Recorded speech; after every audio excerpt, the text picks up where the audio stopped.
우리는 지금 계속해서 주일 오후 찬양 예배 시간과 수요 저녁 기도의 시간을 통해서 마태복음을 함께 나누고 있고, 오늘이 157번째 강의 시간이 되겠습니다. 그리고 내용상으로 본다고 하면 감람산 광야에 속하여 있는 종말에 대한 그리스도 예수 그리스도의 다시 오신 약속에 대한 말씀들을 함께 나누고 있습니다. 예수님께서는 오늘 본문에 인자의 임함이 노아의 때와 같을 것임을 밝히셨습니다. 인자는 그리스도를 말하는 거지요. 예수를 말하는 건데, 예수께서 다시 오시는 것은 노아 때와 같은 그런 일들이 있을 것이다 하고 말씀하십니다. 노아의 때는 어떤 때였기에 주님이 인자가 임하실 때, 그때도 노아의 때와 같다고 그렇게 비교해서 비유로 말씀하셨을까 하는 것이죠. 오늘 본문 38절 39절 한번 보세요. 홍수 전에 노아가 방주에 들어가던 날까지 사람들이 먹고 마시고 장가들고 시집가고 있으면서 홍수가 나서 그들을 다 멸하기까지 깨닫지 못하였으니, 그렇게 되어 있습니다. 또 창세기 6장 5절에 보면 노아 시대는 이렇게 표현됩니다. 인간의 죄악이 관영하였으며 인간의 생각은 항상 악할 뿐이었다, 그렇게 말씀해 주고 있습니다. 하나님께서는 노아 시대의 사람들에게 120년 동안이나 관영한 죄악과 항상 악한 생각뿐인 그런 데서 떠나도록, 벗어나도록 회개의 기회를 준 것 아니겠습니까? 노아 시대에 그 죄악이 관영하고 생각이 항상 악한 뿐임을 보시고 그들로 하여금 돌이킬 수 있는 기회를 120년 이상 주신 거예요. 오랜 시간 동안 노아가 아라산 위에다가 방주를 세우면서 외치는 것, 그 행위로 퍼포먼스를 하면서 곧 하나님 심판이 있을 테니까 회개하라, 그렇게 기회를 줬음에도 불구하고 끝까지 여전히 회개하지 않고 죄악이 관영한 상태 그대로 항상 악할 생각뿐인 그 생각대로 거기서 떠나지 않고 그렇게 살았다 하는 것입니다. 그래서 노아의 식구들 외에는 아무도 구원 얻는 사람이 없었습니다. 홍수로 세상을 심판하시는 날, 하나님은 120년 동안 열어놓았던 방주를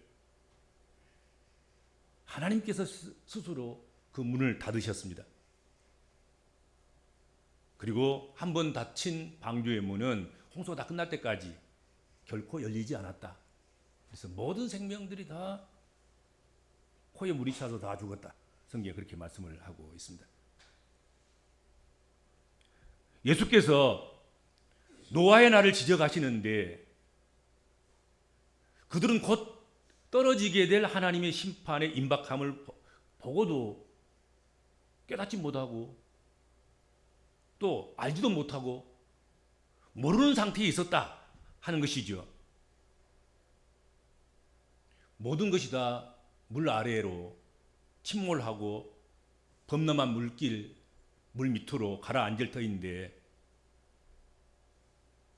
그들은 여전히 평상시처럼 죄짓고 악한 생각을 하고 먹고 마시고 장가들고 시집가고 그리고 장사를 계속했다. 성경은 그렇게 말씀을 하고 있습니다. 그들은 홍수가 올 때까지, 홍수가 범람해서 모든 생명들이 다 물에 잠겨서 다 죽을 때까지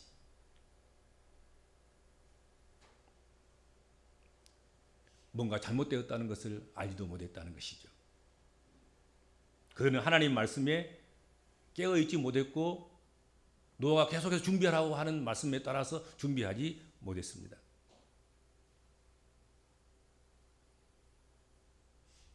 노아 때의 특징이 무엇입니까? 노아의 때와 같이 노아 시대의 특징, 그것은 하나님을 인정하고 신앙생활을 하는 하나님의 사람들조차도 생활은 마치 하나님 계시지 않는 것처럼, 하나님 없는 것처럼 그렇게 살고 있었다 하는 것입니다. 그게 노아 시대의 특징인 거예요. 그러니까 교회마저도, 그리고 교회를 드나드는 하나님 백성들조차도 입으로는 하나님 하나님 하지만 실제적으로는 하나님 말씀에 대해서 불순종했고, 하나님께서 깨어라고 했을 때 깨어 있지 않고, 회개하라고 할 때 회개하지 않고, 예비하고 준비하라고 할 때 준비하지 않는 그런 삶을 살고 있었다는 거죠. 그게 노아 때의 모습이었습니다.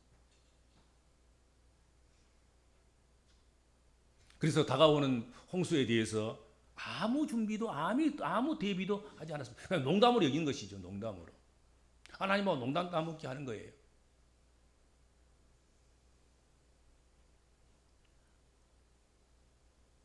물이 코에 차기까지 깨닫지 못했습니다. 이거 얼마나 답답한 노릇입니까? 그렇죠? 그들은 미래의 일들을, 일어날 일들을 아무것도 의식하지 못했습니다. 그런 거로 아무 준비도 못했지요. 오직 노아만 준비했다. 그리고 그 가족들만 깨어 있었다. 성경 그렇게 말씀을 하고 있습니다. 그래서 예수님께서 다시 오실 때, 인자가 임하실 때에도 똑같은 일이 벌어질 것이다. 주님이 초림 후에 이제는 120년이 아니라 2000년이 넘었잖아요. 지금 2000년이 넘도록 구원의 문을 활짝 열어놓고 누구든지 와서 예수 믿으면 다 구원 얻고 멸망받지 않으리라, 다 오너라, 그렇게 주께 돌아오기를 기다리고 있으나, 기회를 주고 있으나 안 믿는 사람은 여전히 안 믿고, 불신앙한 사람은 여전히 불신앙하고, 그리고 하나님의 자녀들조차도 깨어있지 못하고 준비하지 못하고 그렇게 살아가고 있는 현실이 아닌가 하는 것이죠. 그러나 분명한 것은 지금까지 예수 그리스도 초림하시고 죽으시고 부활하시고 승천하셔서 하나님 우편에 계시다가 이제 곧 오실 텐데, 지금까지 열려져 있던 구원의 문이 언제까지 한없이 열려져 있겠나? 그렇지는 않다는 것이죠. 노아 홍수처럼, 그 홍수 시대처럼 그렇게 어느 날 이 땅에 주가 재림하시는 순간에 구원의 문도 닫히게 될 것이다 하고 말씀하고 있는 것이죠. 그리고 한번 닫힌 구원의 문은 심판이 다 끝날 때까지 다시 열리지 않는다는 거죠. 그렇죠? 노아 홍수의 행수 때에 노아 방주가 그런 것이잖아요. 심판이 다 끝날 때까지 혹시 뭐 헤엄쳐서라도 들어올 수 있는 그런 가능성도 있는데, 뭐 하다못해 짐승 한 마리라도 날아 들어올 수도 있는데, 홍수가 다 끝날 때까지 문을 닫으셨다는 것입니다.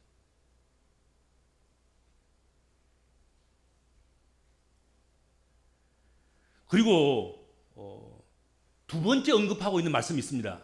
인자의 임함이 노아의 때와 같을 것을 말씀하신 예수님께서는 또 다른 비유를 들어서 인자의 임함이 그와 같을 것이다, 그렇게 말씀하셨는데요. 오늘 본문 40절과 41절 말씀입니다. 한번 보세요. 40절 41절. 그때에 두 사람이 밭에 있으며 한 사람은 데려가고 한 사람은 버려둠을 당할 것이요, 두 여자가 맷돌질을 하고 있으며 한 사람은 데려가고 한 사람은 버려둠을 당할 것이니라. 노아의 때와 같이 이런 일이 또 있을 것이다. 더 구체적으로 오늘 40절과 41절은 비유를 말씀하신 거예요. 어떤 사람은 데려가고 어떤 사람은 버려두게 된다. 분리가 될 것이다. 그렇게 말씀했는데, 이렇게 데려감을 당한 사람과 버려둠을 당한 사람의 차이가 어디 있는가? 무엇인가? 오늘 찾아보세요. 성경에서 그들의 차이가 무엇인가? 데려감을 당하거나 버려둠을 당한 것이 밭에 있었기 때문입니까? 집 안에서 맷돌질을 했기 때문입니까? 아니잖아요. 똑같이 밭에서 일하고 있었고 똑같이 집안에서 맷돌질을 했으나 어떤 이는 데려감을 당하고 어떤 이는 버려둠을 당했다 하는 것이죠. 그러니까 겉으로 보기에는 밭에 있는 두 사람은 모습이나 행함이나 그 모든 것들이 비슷한 거예요. 밭에서 밥 메고 있었겠지 못하겠어요. 그렇죠. 차이가 없는 거잖아요. 두 사람 다 밭에 가서 밭을 메고 있는데 한 사람은 들려가고 한 사람은 버려둠을 당했다. 맷돌 일을 하는 사람도 마찬가지잖아요. 집 안에서 비록 집 안에서 있었지만 집 안에서 맷돌 그 홈에다가 뭐 수수도 넣고 콩도 넣고 그래서 가루를 만드는 거잖아요. 돌리는 거예요. 똑같이 한 거예요. 똑같이 두 여인이 함께 한 사람은 맷돌을 돌리고 한 사람은 곡식을 넣고 또 바꿔서 또 힘들면 또 맷돌을 돌리는 사람이 곡식을 넣어준 사람이 되고 곡식을 넣어준 사람은 다시 맷돌을 돌리는 그런 사람이 되고도 하고 뭐 다른 게 뭐 있습니까? 그런데 버려둠을 당하기도 하고 데려감을 당하기도 했다 하는 것입니다.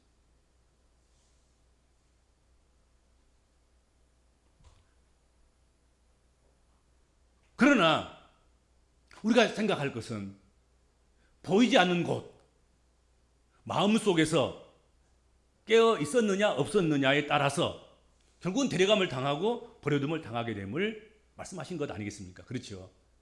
하나님께서는 우리 보이는 곳으로 분리를 결정하는 것이 아니라 보이지 않는 곳으로 분리를 결정한다는 것이죠. 그렇지 않겠습니까? 똑같이 밭에 있다고 너희들은 밭에 있으니까 너는 안 돼. 너희는 맷돌을 갈고 있으니까 안 돼. 또는 밭에 있으니까 오케이. 맷돌을 갈고 있었으니까 오케이. 그러지 않았단 말이에요. 밭에 있으나 한 사람은 들려가고 한 사람은 버려두고 맷돌을 갈고 있으나 한 여인은 들려 올라가고 데려감을 당하고 한 여인은 버려둠을 당했다 하는 것이죠. 그러니까 우리가 겉으로 보는 것과 다른 하나님의 기준이 있는 것이죠. 그렇죠.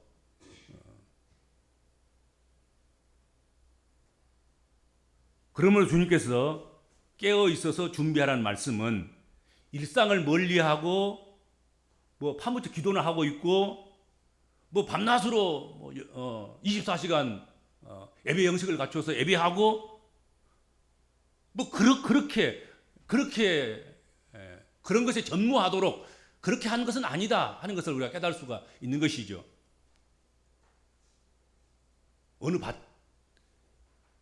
어느 맷돌질을 하는 어느 안방 또 무엇을 하느냐 김을 매느냐 맷돌질 하느냐 그런 게 중요한 것이 아니라는 것이죠.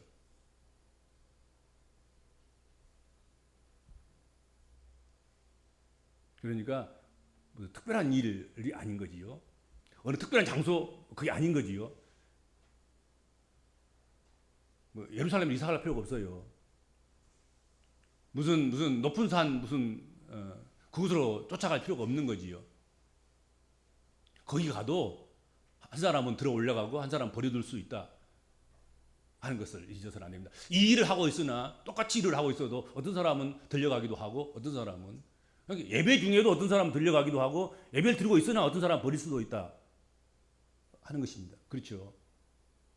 하나님 중심을 보시니까 말이죠. 그래서 밭에 나가서 일하는 사람은 그대로 열심히 밭일을 할 것입니다. 맷돌일과 같은 집안일을 하는 사람은 집안에 남아서 열심히 집안일 할 것입니다. 천지의식을 가지고 자신에게 주어진 일에 성실하게 하나님 면전에서 그 일을 감당하는 것입니다.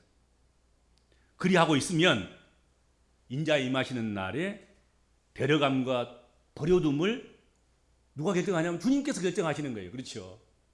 우리가 결정하는 것이 아닌 거예요. 우리가 어디 가서 기다리고 있어야지 카운트다운 해가지고 데려가고 그런 것이 아니라는 거지요. 우리가 어느 곳에 있으나 무엇을 하고 있으나 주님의 얼굴 앞에서 면전에서 그렇게 우리가 삶을 살아가고 있으면 데려갈 준비가 되어 있는 깨어 있는 사람들은 데려갈 것이고 그렇지 않아요. 그 장소에 있으나 데려갈 준비가 준비되어 있지 않는, 깨어 있지 않는 그들은 버림을 당하게 될 것이다 하고 말씀하신 것입니다. 장소를 찾을 것이 아니에요. 그때 만났을 때, 그때 그 당시에 직업이 뭐냐, 어떤 일을 하고 있느냐, 그게 중요한 것이 아닌 거예요. 하나님 앞에서는 모든 것이 다 천직인 거예요. 성속이 없잖아요. 다 거룩한 것이에요. 밭에서 김 매는 일도 거룩한 일이고, 집안에서 맷돌질을 하는 것도 거룩한 일이고, 주의 성소에서 찬송하는 것이나 말씀을 선포하는 것이나 다 거룩한 것이에요.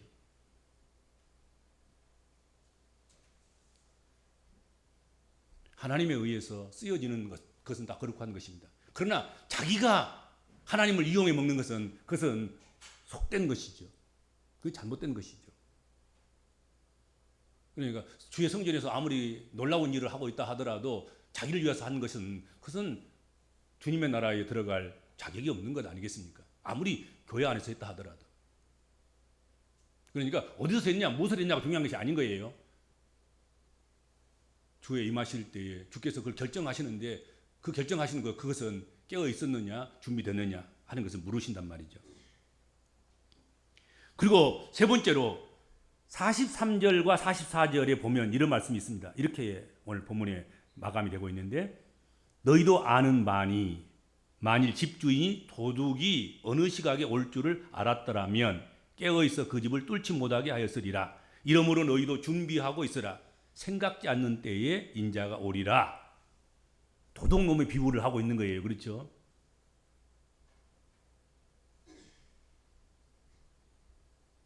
도둑놈이 오는데 어느 때 어느 곳으로 올 줄 알면 집주인이 깨어 있어서 도둑을 방지했을 것이라는 거지요.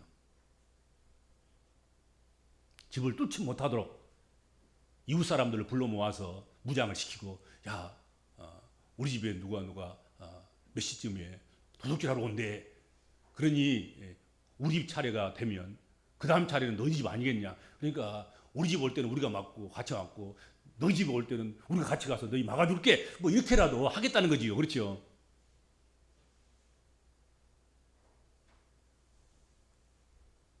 그런데 그렇게 시와 때를 정하고 그렇게 오시지 않는다는 데 문제가 있는 거예요. 주께서 오시긴 오시는데 또 주의 종들과 주를 섬기는 자들과 주를 경외하는 사람들과 주의 일을 하는 사람들에게 모르게 오지 않는, 알게 오시는데 그 때와 그 시기, 그것은 아버지께서 정하신다. 그렇게 말씀하고 있습니다. 그러므로 우리가 할 일은 준비하고 있는 것이죠. 깨어 있는 것이죠. 생각지 않는 때에 인자가 오게 될 것이다. 그렇게 믿고 그렇게 기다리고 준비하면 된다 하는 것입니다. 예수님은 인자에 임하시는 날을 도둑을 지키듯 깨어 있어야 맞이할 수 있다. 그렇게 말씀하고 있습니다. 인자의 오심은 깨어 있지 않으면, 그리고 준비하지 않으면 갑작하게 그렇게 직면할 수 있어서 깨어있지 않으면, 준비하지 않으면 놓치게 된다. 그렇게 말씀하고 있는 것이죠. 그러니까 깨어있느냐 그게 중요한 것이고, 준비하였느냐 하는 게 중요한 것 아니겠습니까? 먼저 올 것은 그러니까 하나님께 맡기고 지금 현재 내 삶을 주님 앞에서 깨어있어 기도하고 믿음으로 살아가는 것, 그것이 중요하고, 주께서 예비하고 준비하라는 것들을 노아처럼 착실하게 그렇게 준비하고 살아가면 된다 하는 것입니다. 그리고 깨어있으라는 말씀과 준비하고 있으라는 그 말씀은 그 원어상으로 본다고 하면 향상성, 지속성이죠.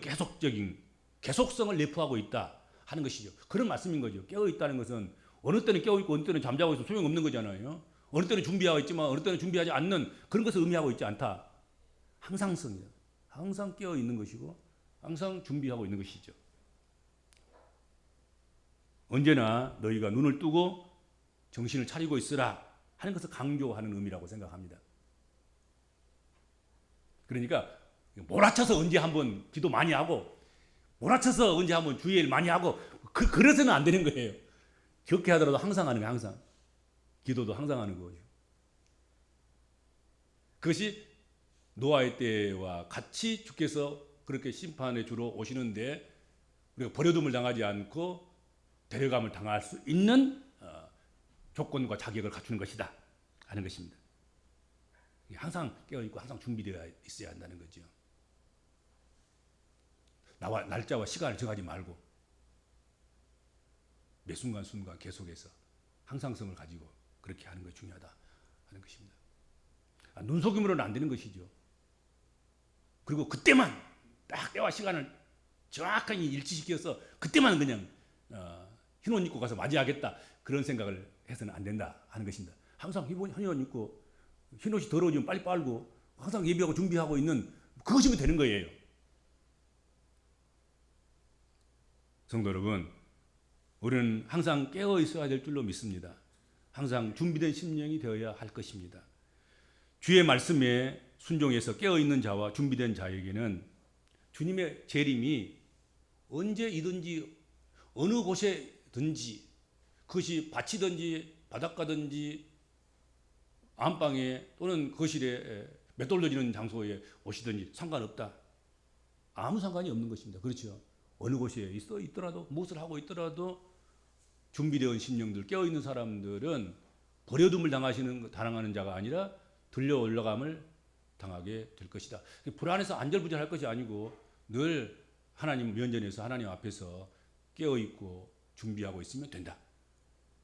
아멘. 네, 기도합시다. 하나님 감사합니다.